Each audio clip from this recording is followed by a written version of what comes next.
This is Continuum Drag, a podcast where we watch sci-fi, fantasy, and everything in between. This week, Legend, episode 4 and 5. Oh, a riddle. Is this some new parlor game or... The game I've come to play with you, Mr. Pratt, is a game of humiliation. I will humiliate you just as you humiliated me.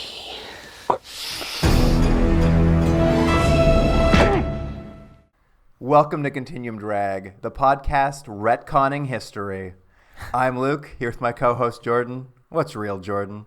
I'm glad you said that because I was quite irritated at the historical inaccuracies of Wild Bill Hickock's death. Because I'm not spoiling anything, but later on, obviously in history, he gets shot in the back, that's the whole thing. But he got shot in the back of the head. And as soon as he got shot in the back, I was like, whoa, now. Everyone, hold on. That's not how that happens. You flipped your table, you were losing your mind. I was like, we all know the details of this death. That's not how that happens. Well, before we get into the historical inaccuracies of Wild Bill Hickock, we are joined this week by a guest.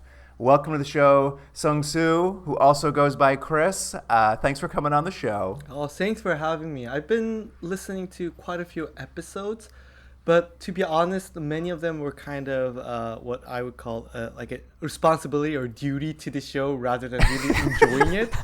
But that's what most of our listeners email us to say. But this one, I mean, I was really shocked to discover this show actually through Luke, because he mentioned like to watch the show and like, oh my, this is my missing link. This show, as a avid aficionado of Richard Dean Anderson in particular and John DeLancey, wow, I was like really blown away by many of the episodes as well. All right, well, let me ask you, since you're new to the show, we like to figure out people's history with like science fiction TV. Did you watch a lot of it growing up? Is this like a genre you like? Yes, I have watched a lot growing up. Most of it was through, since I'm like Korean, and Koreans my age when they grew up, their exposure to sci-fi is through two paths. One would be like heavily dubbed channels like shown online, through broadcast TV. And the second would be like not the Korean broadcast, but like the US based broadcasts. And so those would carry like mostly Star Wars and Star Trek and a little bit of Star Wars. And yeah, that's like the mainstay of my exposure. Wait. So when you were watching heavily dubbed sci-fi and Korean TV, so it was like American sci-fi shows that got dubbed into Korean? Yes. That's amazing. Please tell me which shows got dubbed in. What were you watching in the 90s? I can't. For the Korean versions, to be honest, I can't really name, because it's like I know that this is like not a Korean production because white people. Like for instance, like the A-Team, which isn't sci-fi itself, but it was dubbed, and it's like it's still. I would love to hear Mr. T in his Korean but I don't remember the Korean dubs. But still, it is. I do remember for a fact that it's ingrained. Chris, yes. What would "I pity the fool" be in Korean? I would have to search for it because it wasn't like as a big phrase in Korea. There wasn't a catchphrase there. Didn't catch on. Yeah. It was more about like who was the leader, like his cigars and that kind of antiques were more Hannibal, the mainstay. Oh yeah, him. And now we know each other, Chris. So you've told me this before. And my understanding from you was that you watched a lot of Star Trek, like TNG, DS9, but you watched it because someone brought you VHS recordings of them all. VHS. Didn't you not have a lot of VHS My recordings? father, actually. My father was a person who did the VHS, yeah. So he would was he in the States and he would send them back to you? Or was it? I mean, no. So I lived in the States when I was 3 till I was 6. And during that time, my father made a lot of VHS recordings. So basically DVR, but in like manual DVR. Yeah. Well, we're old enough to understand how a VHS works. Yeah.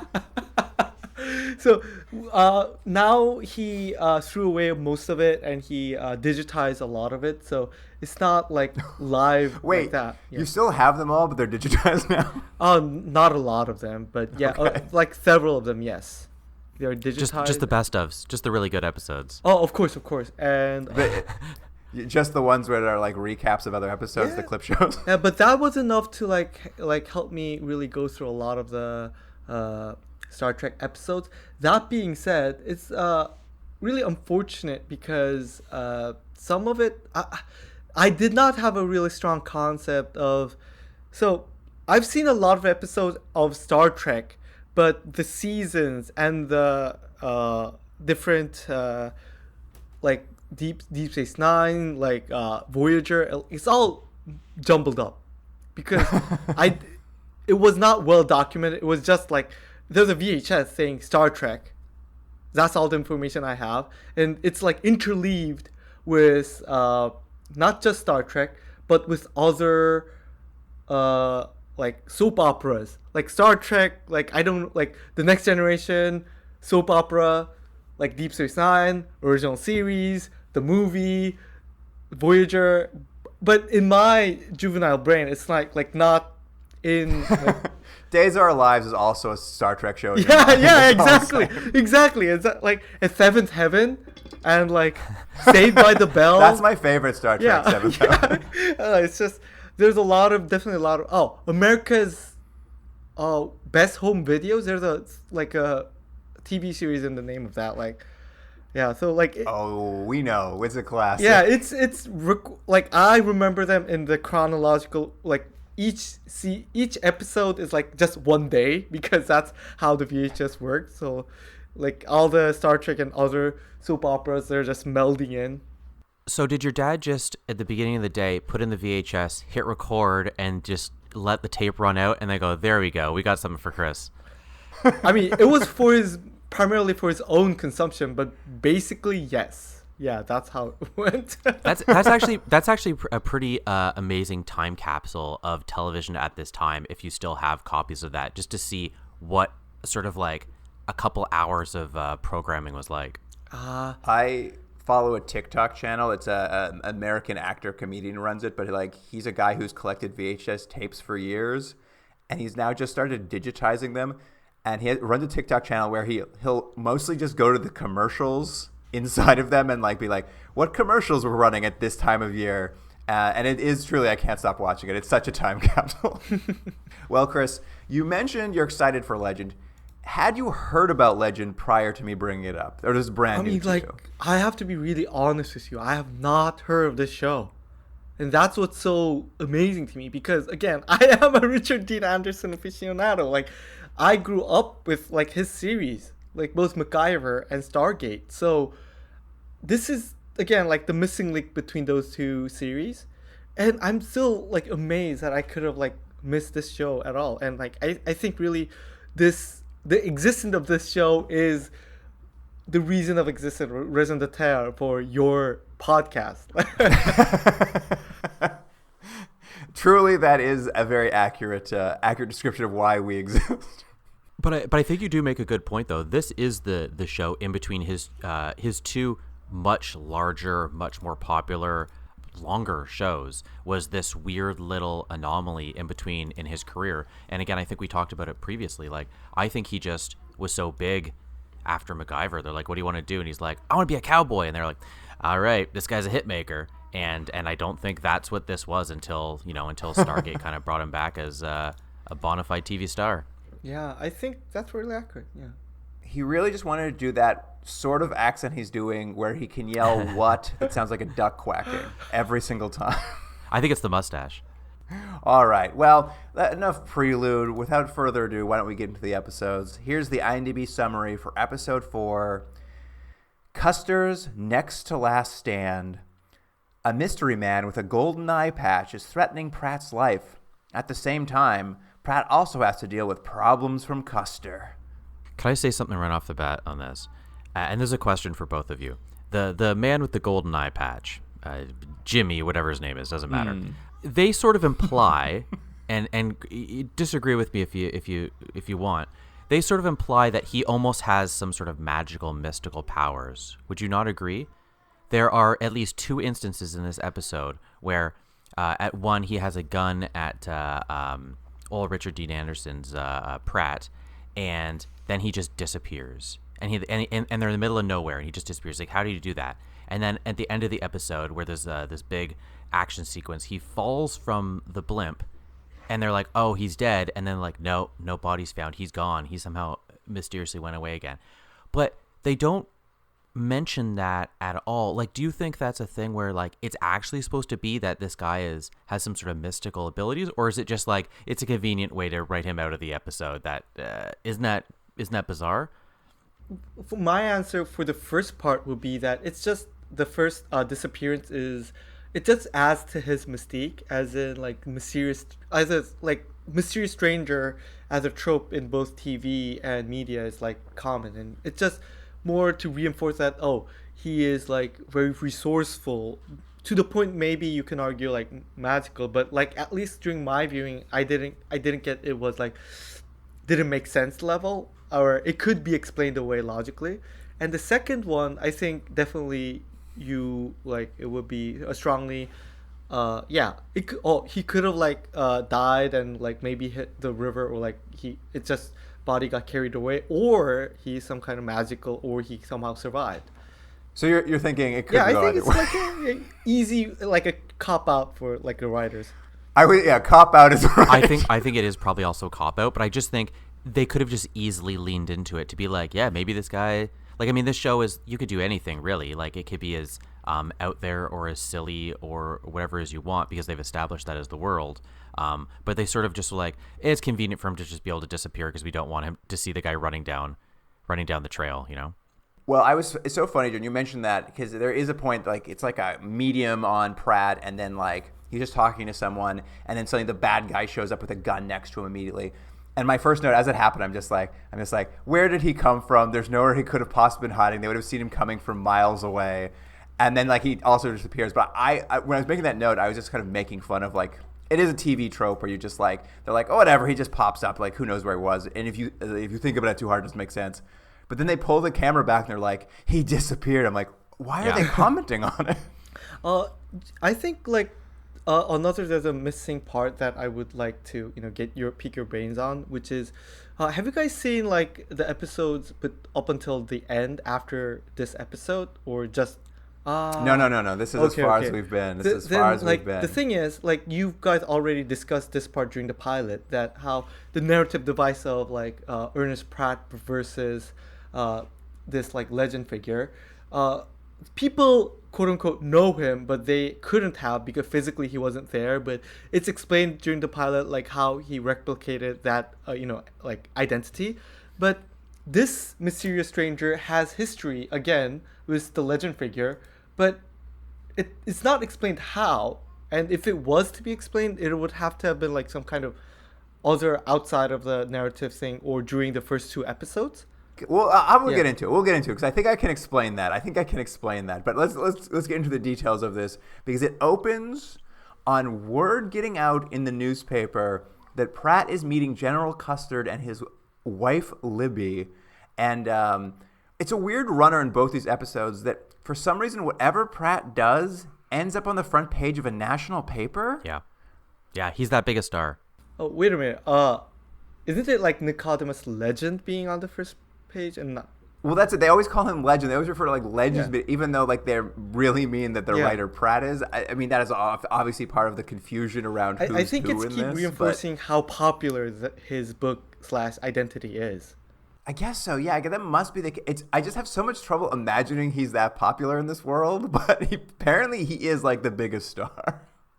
But he's going to meet them because Custer's wife is an old friend of his, and before he can leave to go meet them, he gets into an incident. A man with a golden eye patch accosts him in his room, and it's very funny. I looked into this. This is the same year GoldenEye also came out, so it's very odd that they have this golden-eyed character. But this golden-eyed man, he like has a gun on Pratt, and he explains, he's not here to kill Pratt. He's here to humiliate him because they have a history together, and he wants to get Pratt back for something he did, basically. And Pratt obviously has no Don't you think when memory. someone has you at gunpoint and they say, just so you know, I'm not going to kill you. This gun's just for show. I'd be like, anyways, then I guess I'll leave.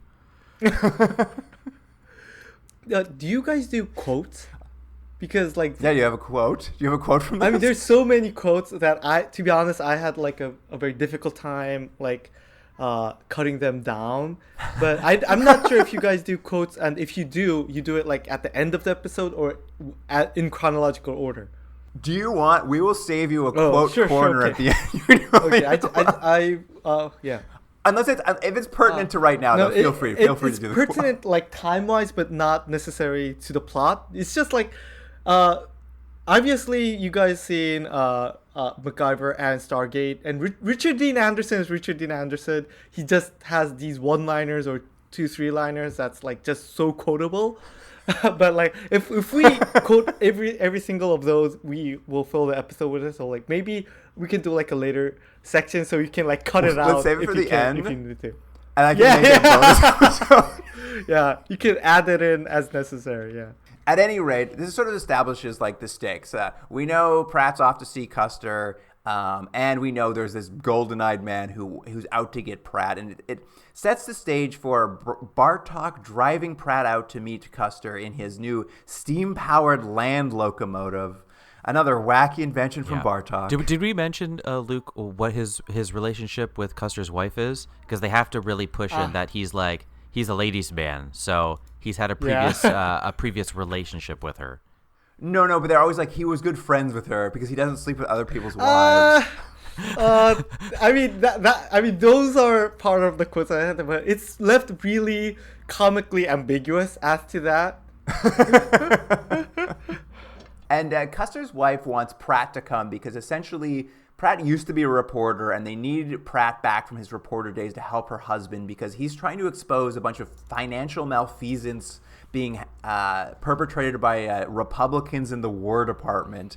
I guess the essential plot here is that like these like politicians and like kind of the commission officers essentially are selling army supplies to make a profit for like politicians in the War Department and leaving these soldiers starving and poorly equipped while they attempt to fight Custer's war to wipe out America's indigenous people. And Custer's quite upset. I have to kind of interject at this moment because I would like some historical or cultural context. I know you guys are Canadian, so you might not be like very privy to this aspect, but how much is Custer and his initiatives and his like basically war goals, how was it viewed at the time, that is during the historical period and 1995, which this was like filmed? I mean, I would also like to know what it's seen as now, but that's less pertinent for the show. So good question, and maybe you'll have more historic knowledge around this. My understanding is around it because this is post-Civil War, and I think they're trying to essentially tame America, which essentially means they've gone to war with a number of the indigenous nations across America in an attempt to what's the word I'm looking for? An attempt to basically like there was a term for it. They were trying to basically like civilize the indigenous people to be like to join the country in the way they wanted them to, and obviously that was not welcomed. So they quote unquote gone to war with them. Yeah, that obviously during that time it would have would have believed to have been a positive thing, at least from the American the government, like American government and those who stand behind its side. Yeah, but like for sure. Is it like would it have been also seen at least like a net positive or culturally socially acceptable in 95?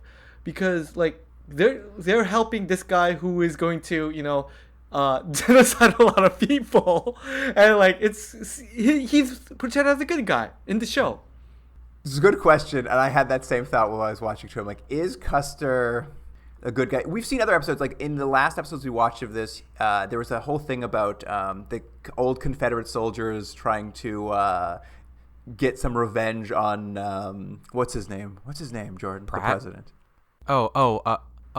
Which one was it? I can't remember now. Ulysses S. Grant. Yes, That's Grant, right.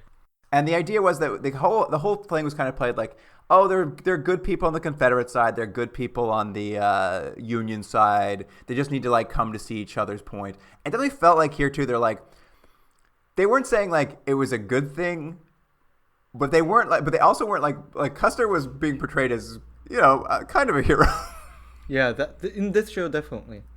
I think this show isn't as concerned with making comments or historical accuracy as much as wouldn't it be fun for this person that you have a vague knowledge of to show up and have an interaction with Richard Dean Anderson. Yeah, that's definitely... I think that's really as far as the thought has gone. Yeah, exactly. I think it's more on you to be like, hey, what is the greater comment they're making here? It's like, I don't think there's any comment. Exactly. I think like, wouldn't it be funny if we put a mustache on this guy? I will say though, they do at some point. There's an attack on Custer by seemingly indigenous people, which very quickly afterward they walk back as being like, no, it was a false flag attack. Those weren't real. Like they seem to have been like, well, we're not going to do this in the episode. Yeah, and there's also portrayal of, as you described, like quote unquote civilized versions of these people, like interacting and cooperating in a very witty way, which I think was like more of like a very easy way for the authors, the writers. So because there is a stereotype, right? And if you play into the stereotype, it would be insensitive and wrong, and it could get a cheap laugh, but you're gonna regret, right? So I think what they've done was invert that stereotype. So it's like the writer does basically wink wink, oh, we know the stereotype, we know it's wrong, we put it on his head, so and it's still funny, wink wink. But it's very superficial and it's not like really. Yeah, I mean, it's real 1995. Yeah, exactly. They're aware, but they're not and they're not entirely sure how to deal with it. I think Jordan had the right take about how, like, these people exist at this time, and Richard Dean Anderson, MacGyver guy, is interacting with these guys. Ha ha ha. Yeah. But that's what brings him together with Custer. They basically need Pratt to find hard evidence to prove that this like embezzlement, this sort of like financial malfeasance is happening, because Custer wants to run for president and he wants to win. But in order to do that, he can't just like say the Republicans are bad. He needs to like find evidence of it, and they need Pratt to kind of get into that. And thankfully, Pratt knows Bartok, and Bartok has newly invented the telegraph wiretap in order to tap a telegraph and get all the evidence they need. It's interesting, Luca. This is almost more for you. That we've spoken about it now because we've watched a few episodes of this show, and I think probably both, and Luke, correct me if I'm wrong, both of us have been a little bit disappointed in Bartok's involvement in this, because it's this idea, this sort of, for lack of a better term, mad scientist character who can kind of invent anything, and it can be as outlandish or wild as it could be. But what they've sort of fallen back on is, he's got a little gun thing that shoots laser bolts, and he's got a steam-powered thing, and it's like, well, you have so much more at your disposal. You could literally come up with anything, get as creative as you'd like. And even on this, what it sort of has now fallen down to is, well, he will create an invention that will act as a plot device to keep things going. That's about it. And I was like, well, we could do more with him, can't we? Other than just like, oh, well, how's he going to find out the information? I guess Bartok will invent something. Because that's kind of what it's fallen under. And I think, what a bummer that it could be more about Bartok's crazy invention has got them into a real pickle. And now Richard Dean Anderson has to charm his way out of it, Like that would lean into both actors' strengths a little bit more. Oh, I have a question. The device, the lightning device, is it set to stun or kill, or can it be both? I don't think there's any setting.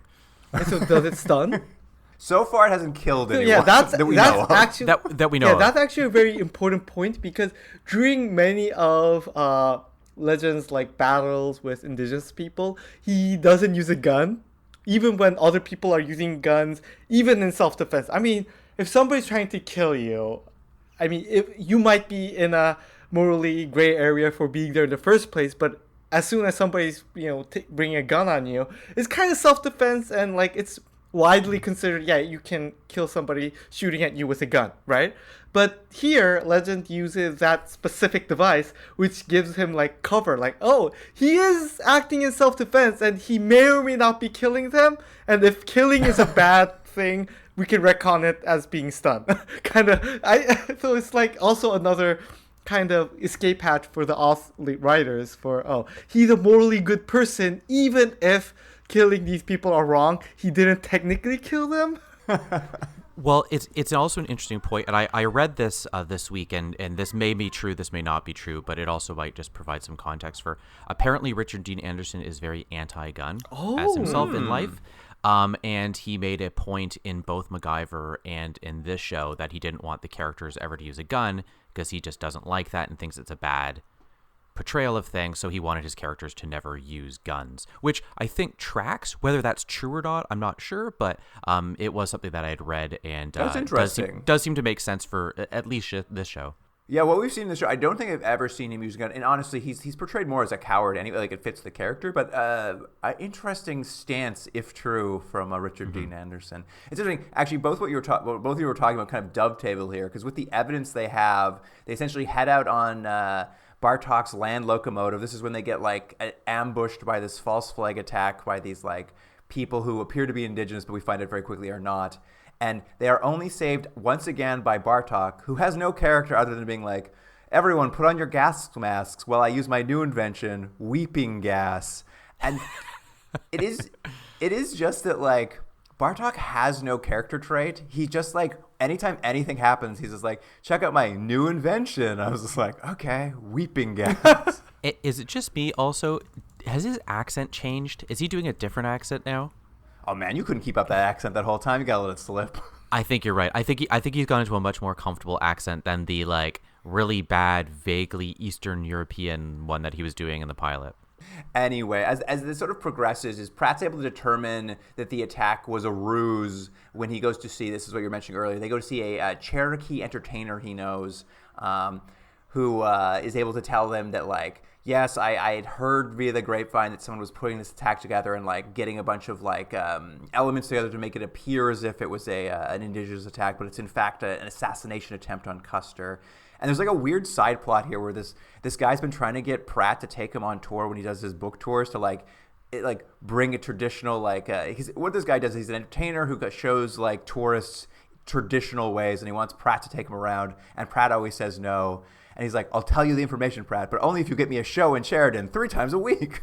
Yeah, that was really funny, and it was so weird. It was such a weird aside suddenly. Yeah, exactly. And the cultural sensitivity, I mean the characters like understanding of American show business was really, I mean within the show, that is, was really entertaining, like how he haggled basically in the Legend for that. With this information, it all comes back to Pratt. He's just like, who's this guy with the golden eye who's setting up this attack on Custer, but also after me? He's just like, oh yeah, I wrote an article about a comically inept burglar who robbed a senator's office, but also worked at the War Department years ago. And he's like, and I also remember later hearing this guy lost his eyeball. So he's able to piece together that he's like, he wrote an embarrassing article about this guy years ago. And they do, again, another just, it's so Bartok has something to do, but they're like, oh, he stole the original article from Pratt's scrapbook, but good thing Bartok's there. He'll get a rubbing of the original ink so they can read the article. But none of that matters. Like, Pratt's figured it out already. Yeah, so the question on that, so at the very, very beginning of the episode where when old Goldeneye puts a gun on Richard Dean Anderson to no threat at all because he says he's not going to use it. But he before old Legend shows up, he has gone through the scrapbook and taken this article. Now, was the point of him taking this article sort of like leaving a breadcrumb? Was that what that was supposed to be? For him to be like, oh, I know who this guy is? Because it doesn't really make sense why he took that article. I think he took the article so that Pratt wouldn't be able to go through his articles and figure out who it was. Oh. But Pratt does it anyway. He figures it out immediately. Like, he's just like, I can't quite remember the guy's name. I'm like, well, you'll be able to figure it out. But does that now. track though? Because later on in the episode where he has him, he's like, you don't even remember who I am, do you? Like, he's sort of goading him to try to remember. I'm like, well, isn't he trying to obfuscate his trail? Jordan, you know I don't I think don't it makes any sense. I'm just saying. Anyway, Pratt's figured it out. He knows what's going on. He goes to see this commissioned officer who's basically at the fort that Custer's at, who's been like selling all the goods, and is like, hey, the jig's up. I've got all the evidence against you. I know that you hired, I believe, oh yeah, I have his name written down. His name is like, this bad guy has the craziest name. It was Flint Ridge Kane. Goldeneye's name was Flint Ridge Kane. He's like, I know you hired Flint Ridge Kane because he used to work with you at the War Department before his humiliation, and you're using him to both assassinate Custer and I guess humiliate me by Custer dying while I'm hanging out with him. I guess that humiliates me some way. And this officer who's like, I guess theoretically the head bad guy, he immediately acquiesces. He's like, well, I guess I know what I'm beat. And then when Goldeneye drops by his office, he's like, well, job's over, Goldeneye. He's like, not for me. And Goldeneye kills his boss. Basically, he's like, I'm going to kill them all anyway. Yeah. Even though he said he wasn't going to kill him. No, he changed his mind. He changed his mind. And like, this show is so correct. They're now doing a quick stop in the town of Sheridan so that the mayor can have a celebrity drop by in the form of Custer, so that this mayor, who's become a reoccurring character for some reason now, he has more screen time than that kid who's in the opening credits. Well, it is funny though, Luke, because they sort of established these people in the town, and one could think that they were going to become more characters, sort of like, this is the world he lives in, these are the people he's going to interact with in some way. And it hasn't really been that, other than you're right, the mayor, who sort of shows up every couple scenes to kind of be like a little bit silly, I guess, is what he is. He's a little bit of a kind of opportunistic kind of dope. I believe now he's the mayor. He was a taxidermist originally, but he's also now the guy who runs the funeral home. He has 3 jobs now. Yeah. But they do a quick stop there, and then Custer and his wife set out in a stagecoach to head off to Washington to like present their evidence, and Legend follows along in a balloon, in his Legend balloon as an escort. Sorry, Pratt, I guess. And as they're watching from above, they're using one of their telescopes, and they notice, oh no, Goldeneye's driving the stagecoach. What are we gonna do? Are we supposed to think that no one can ever see this balloon? Apparently, no one looks up. In the Old West, nobody ever looks up. Because it's not only is it huge, it has Legend written on it. I'm not sure if it was this episode, or the other one, but like they get shot at. While I think the next episode they do talk about like what happens if we get shot, and they're like, don't worry about it. Yeah. It was like, we're in the 5th episode now. People are starting to wonder, don't you think, why no one shoots this balloon? We better say, don't worry about it. Yeah. Anyway, and of course, pretty classic now we've only watched 4 or 5 of the episode, but like Pratt needs to put on the Legend wings. He needs to swoop in over the cart, and comically he misses and lands on a horse. This is to my point I made earlier. This was another opportunity where you could have been like, it would have been better for everyone. Like, it'd be better for John Delancey's character as Bartok to have come up with a new hilarious way. They could have had it earlier in the episode, like, hey, try out my new whatever it is, my new parachute type thing. And Richard D. Anderson, it goes badly, but then at the end of the episode, he needs something and he tries it out and it works. But they've already done the paragliding thing, so it's like, well, why are you doing it again? There's so many things you could do. Why choose the exact same thing other than you've already built the prop? They need it because it's going to be what sells the action figure. I suppose. But do you know what I mean, though? It's like there's so many. It would be better for the show overall just to have every episode something fun and wacky. I think like they kind of really lost how to treat the character in the middle, because to be honest, like, even I joked about how Richard Dean Anderson is the same character in all 3 shows. Also, John Delancey is also kind of like that because he comes from like Q and other Star Trek shows. So I think like they were not sure whether he was like this kind of like almost like Q in like the Wild West kind of figure, where it's like mysterious and all-knowing, all-powerful, or he's that comical mad scientist where, as you've described, possibly having causing more problems than he solves. I think they like got lost in the middle, so he's kind of just good enough to like push this story, like help it out, but it's not exactly a Deus Ex Machina. Not quite. And not even comic relief, yeah. He does have a new invention here, though, Jordan, to save old Pratt. Oh, that's right. He has a hook on a rope. I know. Couldn't it have been a steam-powered hook that like got shot out of a cannon or something? No, but just a hook on a rope, grabs the bad guy by the belt, and hoists him up by his own petard.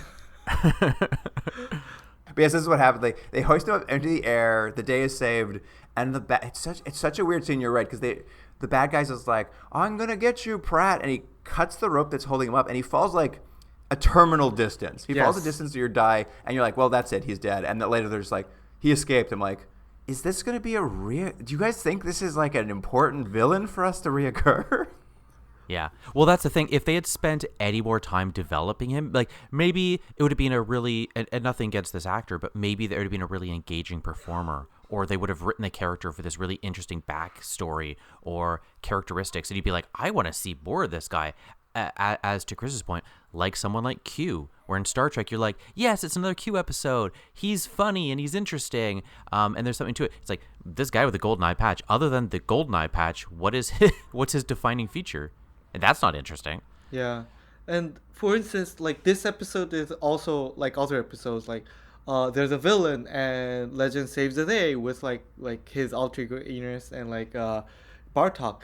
But if you remove that part and then we are left with GoldenEye, but GoldenEye patch, there is a bit of mystique, but we're not sure where that mystique is going, whether he is magical or he is just like resourceful and mysterious, or it's just a lot of frustration. And at least in this episode, it's not really sufficiently explored, in my opinion. No, that's fair. And that sort of wraps up the episode. They like have a scene at the end where Custer's really excited about the Legend balloon, and he's like, Bartok, make me a bunch to bring to war with the indigenous. And he's like, you got it. Yeah, I know. I like that part where you're like as a viewer, to Chris's point, you're like, good for them? Also, they do something weird here, which they haven't done up till now, and it's not really developing Bartok's character necessarily, but they do it in this episode and the following episode. They refer to Bartok as a clairvoyant or someone who like is quite perceptive of people's histories when he makes a joke about how Custer will definitely become a legend in his own right. And in the next episode with Wild Bill Hickock, he also is just like, I think everything's gonna, like, they're always just like, this Bartok guy now, he really can tell what's gonna happen to someone. Like, what was this weird character idea that like he's a clairvoyant? Again, I would have to say like a similar idea. They're trying and failing to inject Q into Bartok. Oh, that's interesting. It might be that. I think it could very well be that, or it could just be what I fall into. That it's just like, no, it's interesting. We don't know what to do with the guy. He also like, he's really good at betting. I don't know. Yeah, you can see the future. You can see the future. It was just weird. They haven't mentioned it before, and then these two episodes, they're just like twice they refer to him. It's like he really can see someone's future. I'm like, he can? Do you think how much of an aspect is it that Bartok is a stand-in for the audience / writers? Because one of the things that they say is like he won't have a political future, and why not? And he's a Democrat. You don't have to be a clairvoyant to know that the Democrats don't have a chance in hell to win this election. You know what? You might be right. It might be that they might be using him as a way to like give a wink to the audience, like give a knowing wink to the audience to like get a quick joke in, I guess. And they decided to like attribute that to Bartok, I guess. Yeah, because it doesn't really make sense for any other character to have that. Maybe unless like it's like the mysterious stranger / GoldenEye. Anyway, we have more of this to cover, so let's get moving. Let's get on. Here's the IMDb summary for episode 5: The Life, Death, and Life of Wild Bill Hickock. Wild Bill Hickock. What the hell is that? It's tea. You drink tea? Very strong tea. Boy, when that caffeine kicks in, I'm a wild man. Times are changing. Wild Bill Hickock seeks the help of Pratt's alter ego Legend, but is turned down. But the bad still think they are working together, and both men are in peril. Let me just say one other thing that I didn't like about this episode. And I know what they were doing, but they say several times that Jack McCall the person who famously killed Wild Bill Hickok. He's like, oh well, they have this like big like sort of like rivalry. Yeah, rivalry going, like Hatfields and McCoys. That's not what happened historically. And also, like, he said the first time he was tried for the death that it's because he was doing it as revenge for killing Wild Bill Hickok. But there was no evidence of that. He just sort of said that. What it really was he was drunk and he was ticked off. But anyways, I know what they're doing. They're trying to create this sort of like interesting backstory. But I was just like, that's not what happened. What about this? I know this a little bit, so that's why I'm like, oh, come on, guys. What about this, Jordan? Didn't you like how it opened with Bartok inventing the drone? That's right. He did invent the drone. But here, let me ask you. So, what was the purpose? Was the purpose literally to peek on that sexy lady in the bath? I mean, we see this floating dirigible with a camera mounted to the front. He has a camera for some reason that he's piloting remote controlling, and it floats by a woman in the bath. It turns around and comes back to look at her again. I wonder if the woman in the bath is just like, "Hey, Bartok." Yeah, not again. Couldn't care less. Floats He's away. not a pervert. He's just a scamp, you know. She couldn't care less. It floats away and finds Pratt. He's found some people to have a card game with finally. One of them, of course, being everybody's favorite character. I've written it down here. I believe it's Tony Squirrel. Is that the name? Tommy Squirrel. Tommy Squirrel was the guy who's playing poker with. Because they all see this like drone fly up to the window and they're like, "Are you cheating, Pratt?" And they like Tommy Squirrel pulls a gun on him and Pratt's just like, "No, Bartok's just an idiot." And of course, this is the point when the door gets kicked in. It's Wild Bill Hickok. He's got 2 guns drawn. He's just like, "Put your guns away. I need Legends help." Yeah, and you're like, I can't believe it. Another historical figure that's being jammed into this episode that won't really work very well? Holy moly, it's that person I kind of remember from my history books. And the plot is essentially, it's Wild Bill's last job before retirement. Yeah. I have to say, there's a kind of a subplot that he needs glasses because he's starting to get older. I actually thought that wasn't bad. I don't know if I really like the way they realized it in this, but I think it's actually... There could have been a comment about not only our own mortality, but this time period where he lived is coming to an end as modernity comes and as things change, and he's sort of a relic of a time. I know that's not this show because it's maybe too much of a nuanced point, but I think there was something they could have touched on a little bit, and it's almost like it's right there. It's right there to grab, but they're like, you know what? I think there's a funny hearing invention we can pull out here. Well, what's interesting though is you're talking about like that might be an interesting theme. They really lean into because basically he's there. He's like, I need your help to stop Jack McCall gang from robbing trains, but I also need your help because, you know, as we've said, him and McCall are trapped in this rivalry. Mm-hmm. They refer to it as a cycle of violence that can only end when one is killed, and this becomes the theme. They're constantly talking about cycles of violence and how someone needs to die. And I was like, I don't think this comedy western can support the weight of discussing the cycle of violence.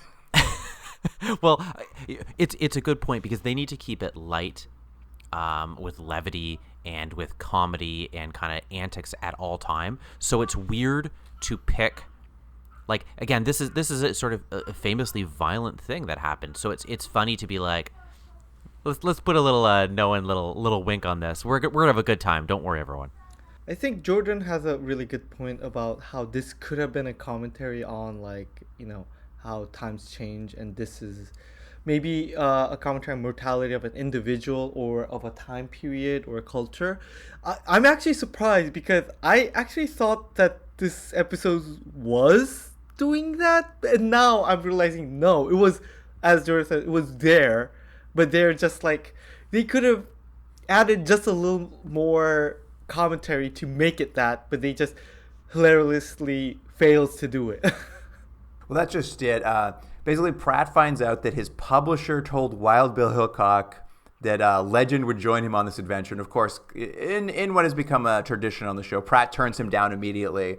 And what we see is Pratt's leaving to go off to, like, to do the mission by himself when he's stopped by Tommy Squirrel. Tommy Squirrel's still offended by getting a gun drawn on him at the fight. So they get into like a classic Old West shootout in the middle of town. And this is where you see Wild Bill Hickok misses his shot because he has bad eyesight now. He's gotten too old, and he can't get in gunfights anymore. So they go to Bartok's place. Bartok gives him an eye exam. Bartok makes him a pair of glasses. Bartok shows him his new invention, clip-on shades.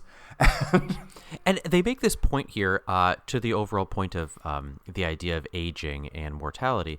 He has glasses and he sort of admits he knew he had an eyesight problem. It's been resolved now, but he's like, I don't want anyone to know I wear glasses. It's certain death. It's going to be a bad reputation. But would it like if my point was, let's say you're going to be in a shootout and a guy's like, look at you, Specky, with your glasses, and you shoot him dead. You're like, all right, spread that around. I don't know. Yeah, no, it's going to hurt his feelings. I guess it's going to hurt his feelings. I'm just saying the rumors can't spread if you're always shooting the people down. You know. I think it's a major plot point in both practical and narrative sense of spectacles / glasses and the gunslingers, because that has been a very, very important disputed point for Hamilton. I mean, this is a different historical figure, but whether he needed glasses, whether he had glasses during the duel that Alexander Hamilton died, was the spectacle responsible for him not being able to shoot properly because the sun was in, because the sun being in somebody's eye is very important. But when you have spectacles, the reflection aspect is also important. So people litigate the minutiae to death, oh, he had this spectacle but he didn't wear them, etc., etc. So I think these kind of aspects also play into, maybe not practically, but as a narrative sense, it does, at least for the audience of this show, might touch on. And also Jordan mentioned about the last scene of the portrayal of Hickock's death, but I was really pissed off about the shootout, the first duel itself, because Hickock was known to use dual wield, which is gun in each hand, but usually you don't do that all the time. You only do that for extreme show of violence, and mostly for show. But in this duel, he draws with his left hand, so he's shooting from his left hand, and not both of his hands, and that's really, really irregular unless you are a left-handed person, which I am not able to find any record that he was a left-handed person, which would have been a big deal, which is so he fucked it up because he used his left hand. It wasn't the eyesight Actually, problem. Chris, it's an interesting point. I didn't notice that. I'm gonna assume one thing, which is he used his left hand because it was better for the camera angle.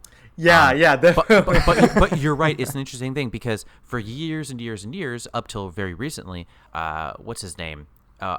Billy the Kid. It always was assumed that Billy the Kid was left-handed. That was a famous thing for him. That because there's one photo of him and the gun's on his left side, and they're like, oh, he's left-handed. That was used in movies and TVs for years, until recently when they realized, oh, the photo was superimposed. It was actually it was backwards. So he always was right-handed, but it has become part of his legend that he was left-handed because, as Chris said, it's very, very abnormal to have been left-handed, to be holding a gun in his left hand. To be honest, this is more of a continuity error in my opinion, because he shoots with his left hand, which he, and then he holsters with his right hand into his left holster, which it physically does not make sense. You can't so I think they really just. I have to say, there's been a lot of westerns where it's really cool for people to cross their arms and pull the guns out. It doesn't make any sense logistically, but it's very cool to see. What I was interested in is nobody litigated the fact that old Tommy Squirrel didn't hit his shot either. He didn't need no one glasses. said that. They both missed, and they're like, Hickock, he sucks. And I'm like, so does old Tommy. He didn't hit anything. Tommy's young. There's one old guy in the back who's rolling down the street. He's like, oh, I got hit by Tommy's shot. Anyway, Wild Bill heads out. He's going to go take on the McCall gang himself, of course, because Pratt's not going to come. And somehow, like the previous episode, a national newspaper is printed saying that Legend is teaming with Wild Bill to go on a suicide mission with Wild Bill, whatever, to go after the McCall gang. And we get a comedy scene where all the people in the town start showing up at Pratt's hotel room because they think he's going to die, but he doesn't know why. Including the woman from the bath who they imply she's the angel of death who only sleeps with you if you're about to die. What was the joke here? The joke was he's going to die, thus adding to his myth and his fame, and the town will be able to sort of financially benefit from having this famous person die there. And so they're all so stoked about it, they go in to preemptively congratulate him. That's the joke, right? I think that's exactly the joke. I think the joke is it's just like they're gonna miss him, but it's like better for business. Yeah, it's Luke. We've said this now ad nauseum, but the whole legend, the duality of the two personalities, the two not personalities, the two names, the two people. It just doesn't really land very well, and I wish they would just leave it and go, okay, he's legend now. He's the guy. He doesn't have to be two people, and the whole thing, like you're saying, like as a weird plot device of like he's gonna do something, so it's in the paper because he's so famous. As it just, I just don't know any if that works, and I don't know why they're leaning into it so much, as opposed to like you have a charismatic actor in Richard Dean Anderson. That's enough. He's playing a funny character with a mustache. That's all you need. You don't need to add all this other like stuff like he doesn't want to do this and he's actually this other guy pretending to be this guy who's maybe famous but for the wrong reasons and he has to drink tea. It's like okay, just let him be a charismatic actor. I don't know. It is a weird thing, and I think maybe a little bit of it is plot wise, like act wise. It always gives them an excuse for Pratt to like reject the call to adventure, so that later he can go on it. It's a good point. I actually clocked it in the first episode. It took for him to agree to go with Custer and do all the thing. It took 17 minutes. That's a long time. That's a lot of fuffing around. Well, even here, after the town tells him that everyone thinks he's going, he's like, I'm not going. And then he goes to visit Bartok, and Bartok's like, let me show you my new invention. It's Bartok's body bullet barricade, a bulletproof vest. And he's just trying it on for fun when the McCall gang shows up and shoots him in the chest while he's wearing it. And then like they're like, oh no, even the McCall gang thinks I'm helping, so now I have no choice but to help. Good thing Bartok invented the Bartok, what did he call it? The aerospheric rescue carronade, which is, I guess, just flares. He just shoots flares in the air and scares off the McCall gang. So many inventions these two episodes. Yeah, but again, to the point, it's not so much that like I'm fine with it. Like, sure, he comes up with a bulletproof vest and he comes up with fireworks and all this stuff, but they're only used in this perfunctory way. You know, it's not, they're not setting up an interesting story with it. It's, oh, we've put him in a situation. How do we get it out of it in kind of a quick, lazy way? Oh, he's got fireworks. Anyways, it's not like that incites anything interesting. You know. Yeah, it's just a quick way out of any situation. It's like, Bartok, what did you invent? Yeah, it's just a solution. It's the old thing, right? Like a coincidence to get you into the situation is great. A coincidence to get you out is kind of lazy, and that's what this show falls under. It's like, oh, he just coincidentally has this thing that gets him out every time. It's like, okay, sure. At any rate, Pratt's now committed. He's got to go on the adventure because now everyone thinks he's on the adventure anyway. They get on the Legend balloon per always, and they're floating along. They're looking at their little they call it an optoscope or something, and they can follow the phosphorescent trail that the McCall gang left behind from the fireworks. And as they're floating by, they're like, "Hey, look, it's Wild Bill! What a coincidence! Running into him on the same path to find the McCall gang." It's like a badly programmed video game where you only have one way you can go. So they're like, well, we know where he's going to go. There's only one path that works. Everywhere else is just invisible walls.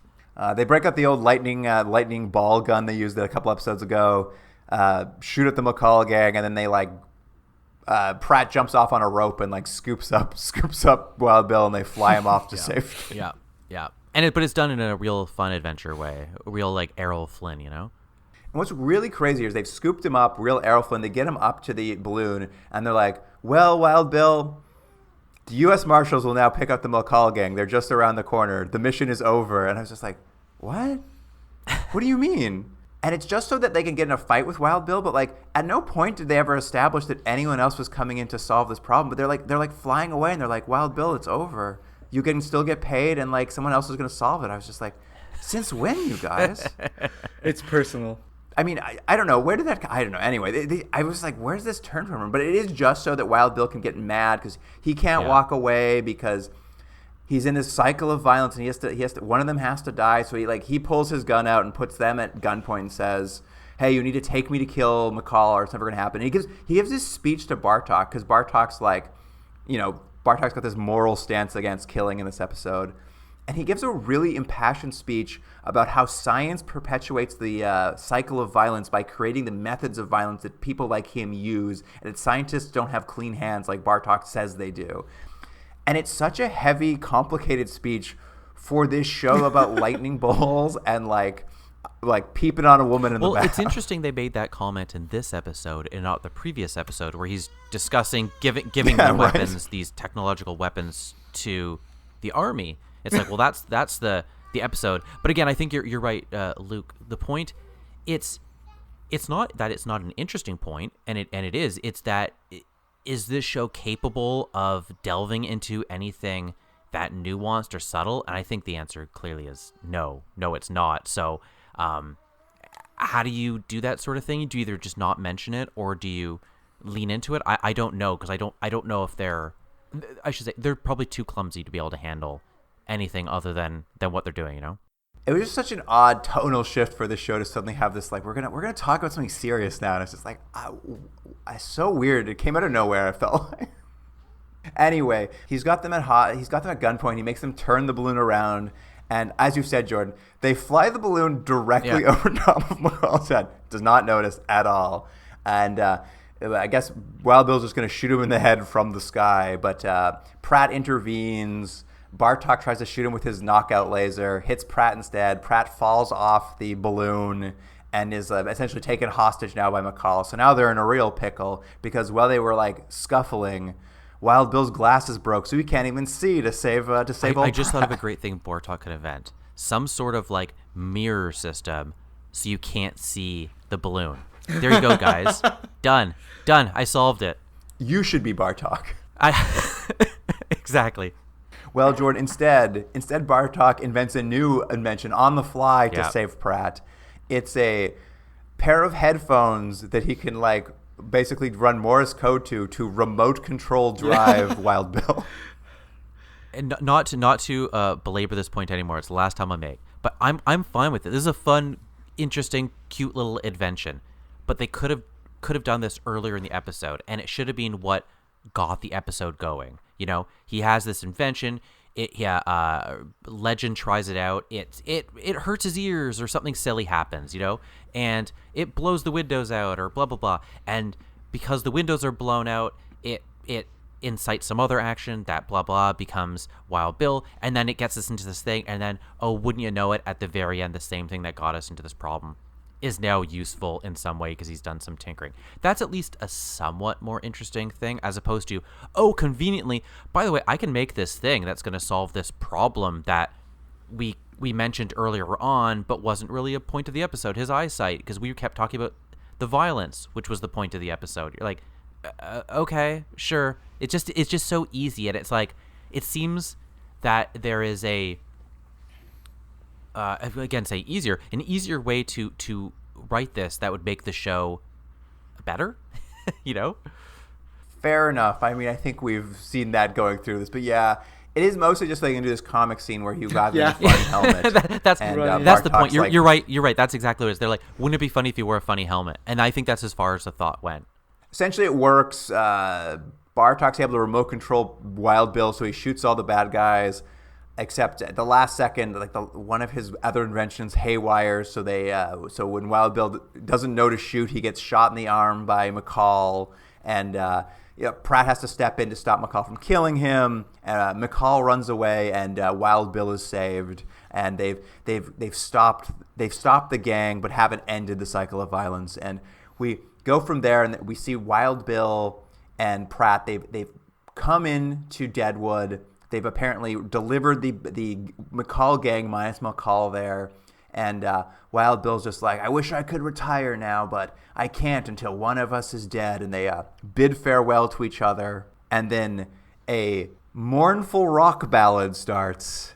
By the way, I looked this up and I could not find it. I searched for a sadly long time to try to find what this song was they played, because it is bizarre. It's never happened in the show where they just suddenly go, now it's time to show this sad thing, because as we all know, you're like, oh, here's this famous death. We know it's going to happen. We're going to give it all of the weight we need it. Here's this rock band. Luke, did you find it? Oh, yeah, immediately. Really? Oh my goodness, I couldn't find it. What was it?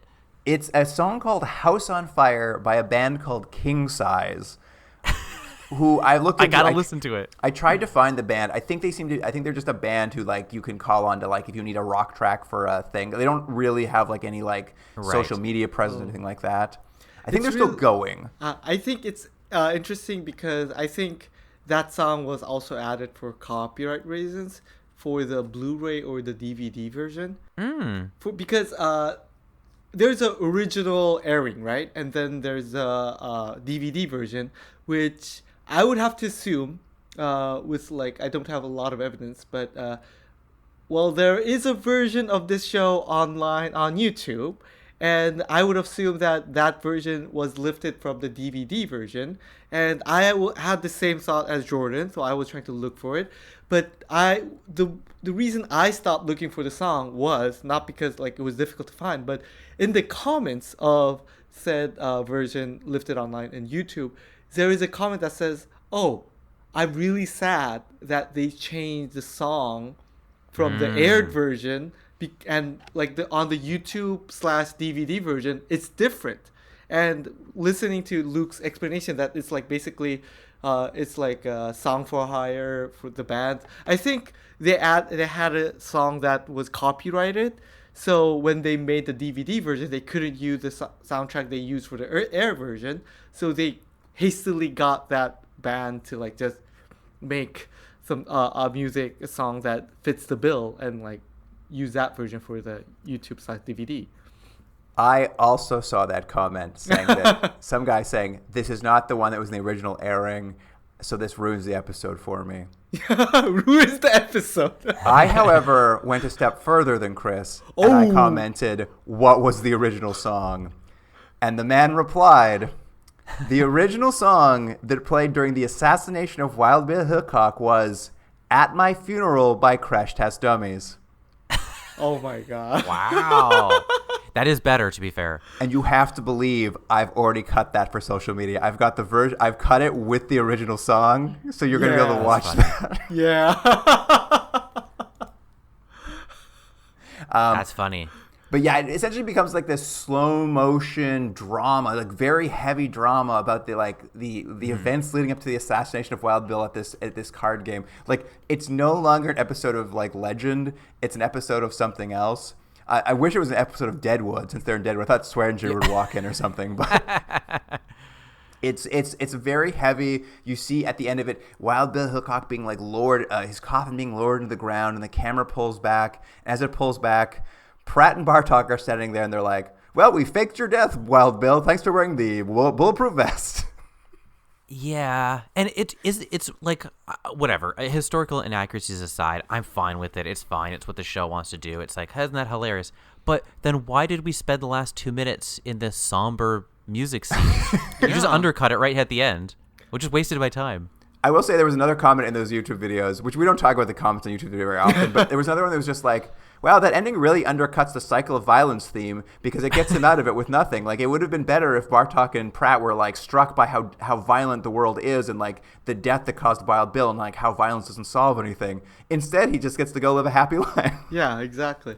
And although Jordan was able to, like, let go of his axe to grind regarding the historical accuracies, I usually just allow it because, it could have been, like, a controversial fact or not well-known fact, but I did like my own research as Luke did, and apparently by that time, that is 1995, it was historically like basically the issue was where was he shot, how was settled. Even in 95, it was well known, and even the dead man's hand, which was I'm not sure if it was mentioned in the show, but did it? They do say show it his was hand. shown. They do show his Yeah, hand. so, it is like even by then.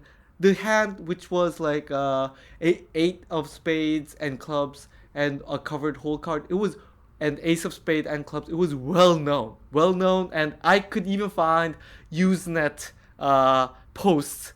Have you guys used Usenet? Not in like 1,000 years. Yeah, I mean, that was the internet of the time.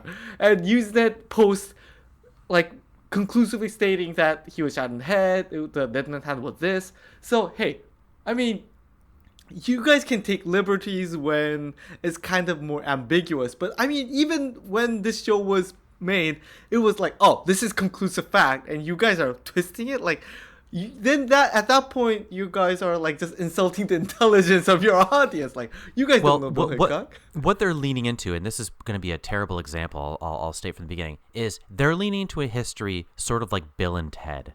That's sort of what they're leaning into, and it's like it's a almost cartoony caricature of people. I don't think that's what they're really going for, but that's what they're ending up with because they don't care about any of the details, which again is kind of fine. But it's sort of like they're always similar to the humor in the show, similar into the violence of the show. It's always sort of in between and never really lands on anything. And you kind of have this feeling of like a somewhat unsatisfied feeling of like, well, it wasn't bad. It wasn't that funny. It wasn't that action-packed. Didn't have that much adventure. But Richard Dean Anderson's charming, I guess. That's sort of what you feel at the end of every episode, you know? They sort of wrap it up there. There's a weird end joke here, which is just like, I felt so niche that I didn't know who it was for. But they keep mentioning him throughout the episode, but they keep making fun of the author Ned Buttline, who I guess wrote books about it. And at the end, they're just like, what's Ned Buttline going to do now that you're dead? I'm just like, who's this joke for? Like, you got him? You got this author who's been dead for 200 years? Great work. Can I mention one last thing? And this is more to context to anyone who listened to the previous podcast, and God help you. We had mentioned, Luke, that this was a time like who's this show for, and what kind of world does it exist? It's hard to remember in 1994. I think that's when this was. What was happening? But I did look up a bunch of other things that came out within a couple of years of this, and they're all comedy westerns. It was just show you that this was in the zeitgeist. And this is just a quick search for me. Here's what came out within a couple of years, and they're all comedies: Wild Wild West, Maverick, City Slickers, Back to the Future 3, Wagons East, Almost Heroes, The Cherokee Kid, The Cowboy Way, The Cisco Kid, Lightning Jack. Those are all comedy movies that came out within like a couple years of this. So like people couldn't get enough comedy westerns. Like it was a thing. This was it then, eh? Interesting. So you see why they're making this show, because it's like, hey, we've got the star of this show. Remember MacGyver? We all love MacGyver. He's gonna be in it. Hey, do you guys like Star Trek? Yeah. Anyways, Q's in it. Guess what? It's a comedy western. Like, oh, sort of like City Slickers? Like, yeah, kind of. But there's fun inventions. Like, great. How many episodes can we do? Like, it's canceled. All right, well, that pretty much gets us to the end here. Does anyone have any final notes they didn't cover in these episodes that you want to get to before we get into ratings? Do we mention that Wild Bill Hickok wasn't shot in the back, so the bulletproof vest doesn't work? Yeah. Okay, we mentioned it. Okay. You guys want to get to ratings? Sure. Let's do it. As always, we start with the guest. Chris, it's based off of 10 possible stars. You can rate it as how much you enjoyed it. You can treat it critically if you so choose, as a hard film criticism if you want. We tend to leave it open to the guests to decide how they want to treat it. I think Jordan and I like to think of it as like, you just turned on the TV, this came on. How do you feel about it when you're looking to waste 40 minutes of your life? So Custer's Last Stand. We'll start there. Or sorry, you found a VHS your dad has recorded, and you're sitting there anyways. You're gonna be watching this. What are you giving it? Again, I gotta be honest with you, I'm very biased. So Custer's Last Stand gets a 9 out of 10 because 10. It starts with 10 stars because it has Richard Dean Anderson as Richard Dean Anderson. Automatically, so it's losing stars. Yeah, and then it loses stars because I think it's still culturally insensitive even for its time. So One it star loses for a that. star. Yeah, so it's a 9 out of 10. Yeah. Jordan, what do you think? Well, I'm gonna be pretty close to Chris, but I'm just kidding. I'm gonna give this a 4 out of 10. I thought this was the worst episode they've done so far. Yeah, I mean, I'm going to admit something. This is the first time in the 5-year history of this podcast, I've ever watched anything on 1.75 speed. I was like, I can't watch this at normal speed. It needs to go faster if I'm going to get through. Oh my. I'm giving it a 1. To be fair, I'll say that it's interesting because we've said this before. Like, what will your mileage be?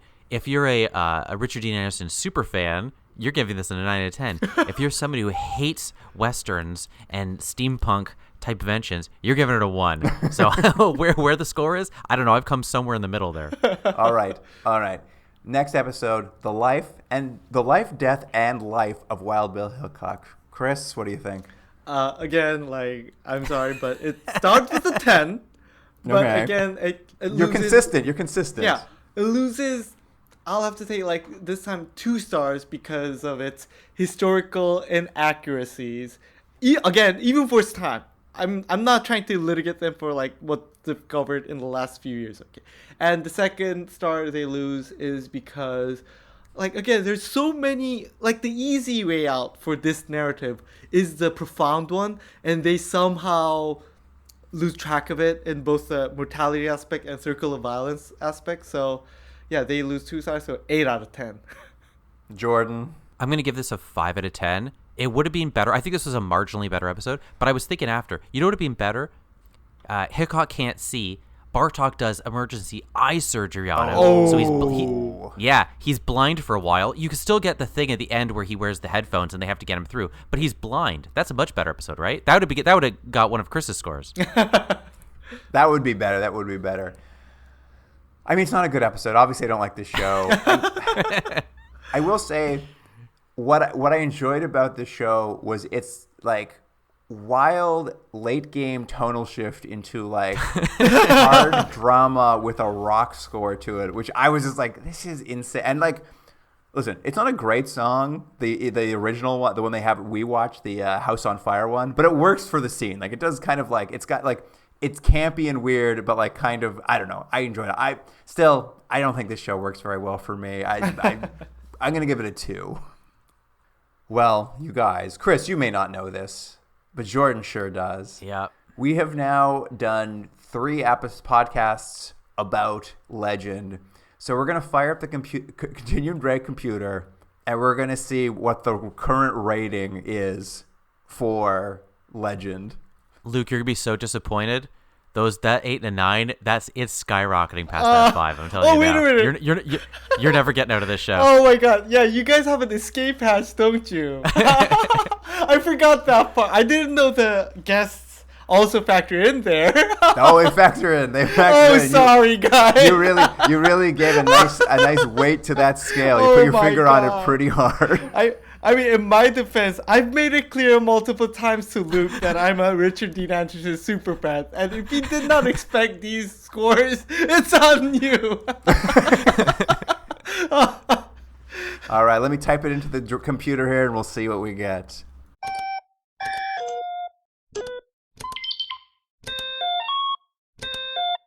All right. The current score for Legend is it like 7? It is 4.13. What? We're still going? We're taking the escape pod. Aww. Next week, we'll come back. We'll watch the final episode of Legend. Or not next week, but whenever we get back to Legend. I don't know how this show works anymore. But we're going to take a break from Legend.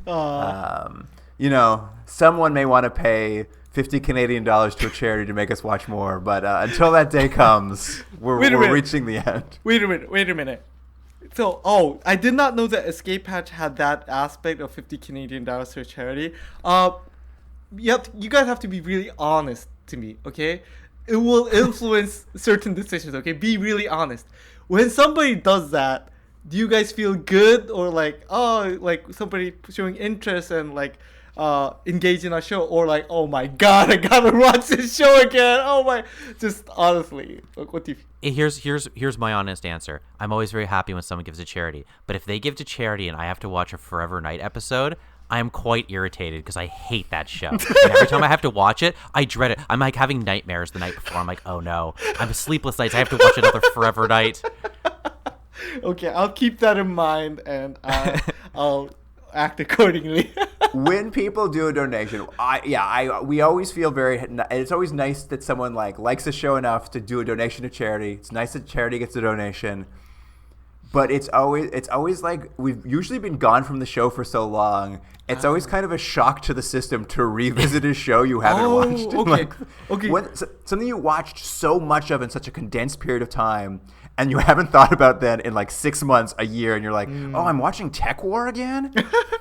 So you're telling me if I want to donate, I should do it forthwith. No, it's better to save it so we're surprised. I'll tell you, Chris. I'm happy to watch more Legends. So you by all means go ahead and donate. I'm looking for the time travel episode where they stop Lincoln getting shot. He lives with Wild Bill in California. Yeah, exactly. All right. Well, Chris, thank you so much for joining us for this. I'm glad you're the perfect guest for Richard Dean Anderson show. Thank you for having me. And of course, listener, you can get a hold of us at continuumdrag@gmail.com, and on Instagram, X, and Facebook. We're going to have clips from this episode of Legend. What happens? He's got you got the ear things on. Yeah, he'll have his crazy helmet on. Yeah. Oh, there's the hook. The hook is a good one. There'll be the drone. Yeah. Oh yeah, peeking on the sexy lady. Well, we'll see about that part. I have already cut in the original Crash Test Dummy song over the stuff, so you'll be able to see that. But that's it for this episode. So, listener, thank you for joining us. And Jordan, I'll see you on the next one. I'll see you then. Can't get enough Continuum Drag? Commission a bonus episode for charity. Want us to watch an episode we missed after using the escape pod or during a best of run? No problem. Is there an episode of a series we've never watched or a TV movie you want us to cover? You got it. Wish we'd comment on your favorite movie, content, or other weird media? Sure, why not? All you have to do is make a donation to one of the charities selected by past guests on our website. We suggest a donation of $50 per television hour of content we're watching, but everyone's means are different, so give what you can. Get all the details about bonus episodes for charity on our website, continuumdrag.podbean.com, or follow the links in our social media profiles.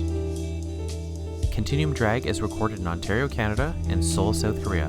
Theme music by James Rick Seidler, produced by Jordan Dullock and Luke Black. Special thanks to Aaron Hughes.